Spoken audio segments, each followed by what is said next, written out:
స్నేహం గురించి బైబిల్ ఏం చెప్తుంది? యోహాను సువార్త 15వ అధ్యాయము 13వ వచనములో, తన స్నేహితుని కొరకు ప్రాణం పెట్టేవాని కంటే గొప్ప స్నేహితుడు ఎవ్వరూ ఉండరు అని బైబిల్ చెప్తుంది. నిజంగా స్నేహితుని కొరకు ప్రాణం పెట్టేవాని కంటే ఇంకా అంతకంటే గొప్ప స్నేహితుడు ఇంకెవ్వరూ ఉండరు. అలాంటి స్నేహితుడు దొరకడం అదృష్టం.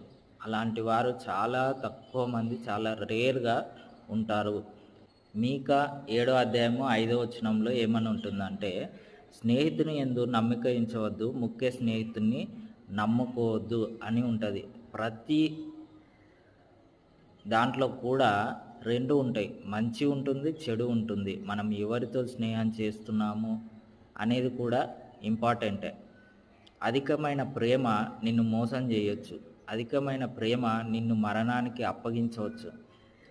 అధికారం కోసం, డబ్బు కోసం, ఆస్తి కోసం, యంగర్స్ విషయంలోనే కాదు, అందరి విషయంలో ఇది వర్తిస్తుంది. కాబట్టి మనం ఏదైనా కూడా ఎవరిని ప్రేమించినప్పటికీ కూడా అది లిమిట్గా ఉండాలి.